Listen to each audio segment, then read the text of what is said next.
Good morning. How is everybody doing? My name is Penny. If you're finding me for the first time, please go to my page and like my page and follow. And for my Kenyan followers, every day I try to give somebody credit, 1,000 shillings, which is $10. And when you share my reels or you're a new follower, I'll pick somebody randomly after I finish the video, and I will inbox you and send you your 1,000 shillings. So my friend just pulled by. Anyway, how's everybody doing? It is a good morning. So I just want to pose a question to you this morning. If you had 12 months to live, let's say you knew 12 months from now you would be no more, what would you do different? Ask yourself that question. If you had 12 months from today, what would you do different? Think about that question and think about it deep. And I'm telling you this because this past, I think it's going to, one friend lost their son 2 weeks ago. Another friend lost her son on Monday. I have two friends, good friends, mourning their two boys. One boy was 27. He was shot dead. They still don't know what happened. The other boy was 24. His mom found him dead in the room. These are people that I know personally and very good friends of mine. So we have lost two boys, and we all know each other. The three of us work together. We are co-workers, and it's been the most painful thing to deal with as co-workers and as friends. So the question I have for you this morning is, if you knew you had 12 months with your loved ones, with your children, with your mom, with your spouse, with your co-workers, what would you do different? Today's Thursday. They always call it a Throwback Thursday. Throwback Thursday is kind of like a day, I don't know who started, that you look back. There's a time I was browsing in one of my accounts. You know how you have all these accounts for different things? I came across one of my accounts that did not have a next of kin. For some reason, I was like shocked. I thought I had somebody there. There's nobody there. In that account, there's nobody that I had put down just in case. And why? I think like back in the day, like when we came to America, which is 20-something years ago, some banks didn't even make it like a big deal. But now, a lot of banks try to initiate it. Like when you log in, they're going to try and ask you that in case you die today, what would you want to happen with this money that you have? So I had to update that account. Isn't that like something small and yet big? Because I could be living here, going home, and somebody hits me head on and I'm gone. You know what I mean? Like, think about it. And death is coming to everybody. The sad part about life, we are all going to die. So if we are all going to die and you don't know when, and you try to imagine that you can die tomorrow or next week or a year from now, which is the max, what would you do different? Most of us, we are like foolish. When I say foolish, we don't like to be told things that we need to do. I have lost friends because I thought I should say something to them, and when I said something to them, it offended them and they cut me off. Because we reject feedback. We don't want anybody to correct us.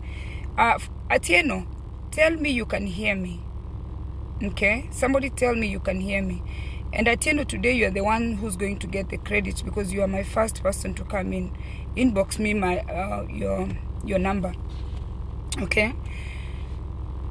A lot of us, we don't want to be redirected. When we are redirected, we get offended. We don't want feedback. We resist. We resist to be told that, you know what, we need to put our houses together.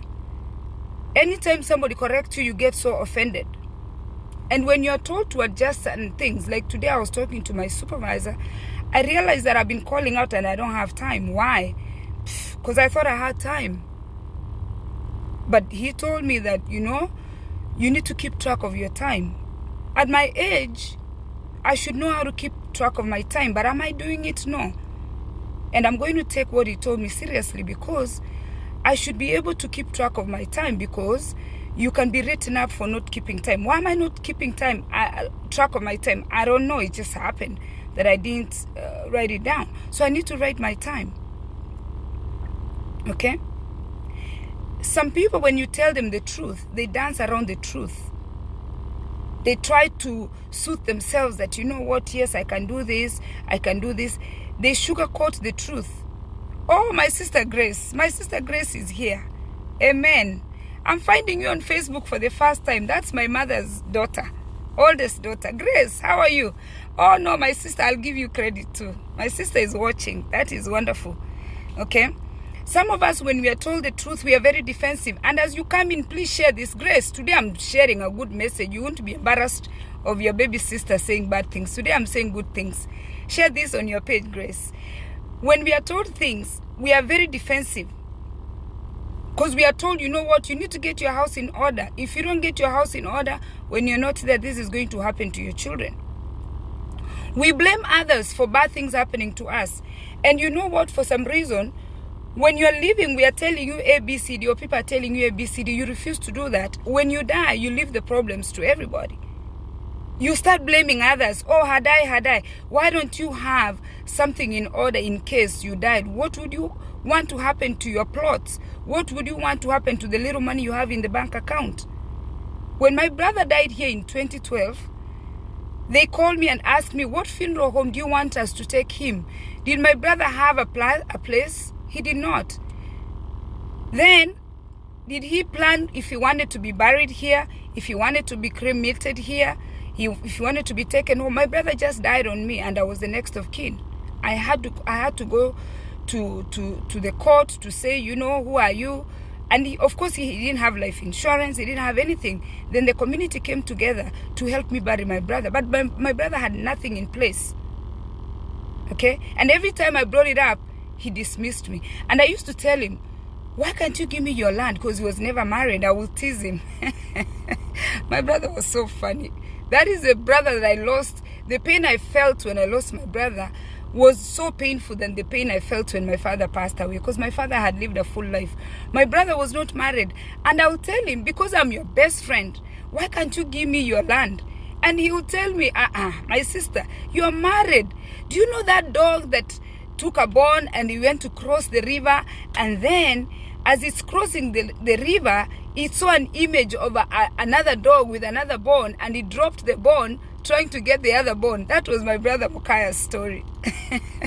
So my brother would tell me, my sister, be satisfied with Ukambani. Don't ask me for the Kisii land. Because I was like, give me the land so I can do farming. Just tell everybody that you're giving me the land. I used to throw that on him every time I saw him. I'd be like, give it to me. We'll put houses there. We'll rent. And my brother told me, be satisfied. But he really didn't have a plan. Okay? So other people, when you're telling them to put their house in order, they blame you. They turn around and say, Penny wants me to die. Or why are you telling me this? They blame you. Or they minimize the problem. You know you could die of a plane crash. Anything can happen. You try to minimize the problem. You're like, you know what? I'm not going to die. Who knows when they are going to die? Nobody knows when you're going to die. So you just have to get your house in order. Or some of you make excuses. Oh, she doesn't understand. You know, she was this. You create excuses why you're doing the wrong things. And do you know the funny thing is, the people that tell you the truth are the people you cut out of your life. People like to keep those people who are sugarcoating them around. You understand? Those people who are lying to them. Yeah? We involve emotions instead of being realistic. I'm telling you guys right now, our community, our place of work community, we have lost 2 children. And one of the boys is my friend's daughter. We are in the same school. They know each other. My daughter knows this boy very well. Can you imagine the pain? My other son knows the cousin. A small community. The boy is gone. We are mourning. We are in pain. And you know, when I went there, one of the mothers was narrating the story to us, their last minute conversation. And it was such a peaceful one.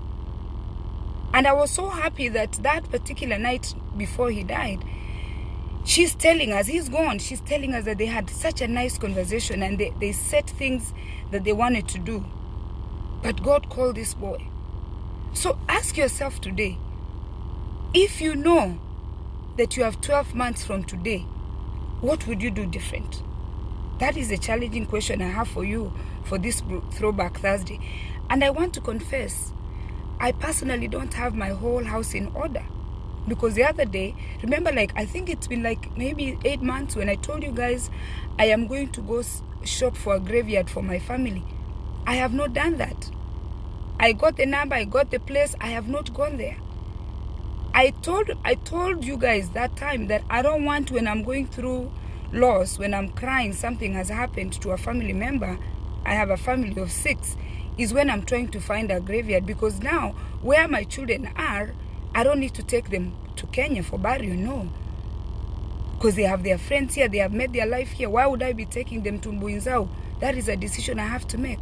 I can't carry American children to Mbuinzau, no. Even for me, look at what COVID did. COVID did not allow people to be taken to Kenya, right? So, if you're in America, if you're being cremated, get it in order. If you want a traditional, whatever, funeral, go get the plot. If you're in South Jersey, there's a plot I'm going to look at in a couple of weeks. And I told a friend of mine to call me because I keep putting this story away and time is not waiting for me to call me. I called a friend that I trust. I said, call me in a week's time so you remind me to go get that plot. I need that plot bought ASAP so I can put it on layaway and I pay you monthly. A plot of 6 people. And if things change, and you know, when I die, my children make a decision that they are not taking me home, they'll have the decision to make. I'll let my children decide because I won't be talking. Or I will let my children decide what are they doing with the father, because me and the father travel a lot. We can just go and the plane disappears. We will let our children decide. Now, should I wait until now we are gone, 2 of us, our children are scrambling for which graveyard? No. I should put my house in order. Sadly, painfully. I want to thank everybody for watching. Thank you. I just always try to take 10 minutes of your time, not too much of your time. Please share this video, like my page. And for those ones who have subscribed to my page, I want to thank you. So today I'm giving 2 people credit, my sister Grace and Akinyi. I think, is it Akinyi? Atieno. Atieno, inbox me your number. Cheers, guys, and as usual, thanks for watching. I truly appreciate your support.